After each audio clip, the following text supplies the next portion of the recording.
বিসমিল্লাহির রহমানির রহিম। কর্মব্যস্ততাময় এই জীবনে হতাশা আমাদের নিত্যসঙ্গী হয়ে পড়েছে। প্রতিদিন আমাদের জীবন দুশ্চিন্তা আর দুর্ভাবনায় ঘেরা।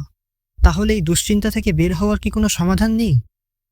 কোরআন Quran the only way to solve every problem. এটি শুধু একটি গ্রন্থ নয়, বরং মানবজাতির জন্য পূর্ণাঙ্গ পথ নির্দেশক। কোরআনই হলো একমাত্র সমাধান সকল ধরনের দুশ্চিন্তা দুর্ভাবনা থেকে মুক্ত হওয়ার। আল্লাহ তাআলা বলেছেন, এই সেই কিতাব যাতে কোনো সন্দেহ নেই, মুত্তাকিদের জন্য হিদায়াত। সূরা বাকারা আয়াত 2। আল্লাহ তাআলা আরও বলেছেন, হে মানুষ, তোমাদের রবের পক্ষ থেকে তোমাদের কাছে এসেছে উপদেশ এবং অন্তরসমূহে যা থাকে তার শিফা, আর মুমিনদের জন্য হিদায়াত ও রহমত। সূরা ইউনুস আয়াত 57। কিন্তু আমরা প্রতিদিনই কোরআনকে অন্য স্বাভাবিক বইয়ের মতো শুধুমাত্র পড়ে যাই। কিন্তু প্রশ্ন হলো, আমরা কি কখনো ভেবেছি প্রতিটি আয়াত আসলে আমাদের জীবনের জন্য কি বার্তা বহন করছে? আমরা কি জানি কেন এসব আয়াত নাজিল হয়েছিল?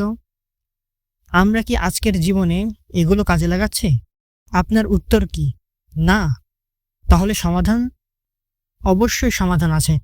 এনলাইটেন লাইফ চ্যানেলে আমরা শুরু করতে যাচ্ছি এরকম একটি সিরিজ, যেখানে আপনারা কোরআনের বিস্তারিত তথ্য একসাথে একটি চ্যানেলে পেয়ে যাবেন ইনশাআল্লাহ। আমরা এই সিরিজটি কয়েকটি ধাপে সাজিয়েছি। প্রথমে আমরা কোরআনের তেলাওয়াত শুনব, তারপর সেটি কেন অবতীর্ণ করা হয়েছে সেটি জানব। এরপর প্রত্যেকটি আয়াত থেকে আমরা কি শিক্ষা গ্রহণ করতে পারি এবং সেটি কিভাবে আমাদের লাইফে কাজে লাগাতে পারি সে সম্পর্কে জানব ইনশাআল্লাহ। তাহলে আর অপেক্ষা কিসের? এক্ষুনি এনলাইটেন লাইফ চ্যানেলের সাথে সংযুক্ত হয়ে যান।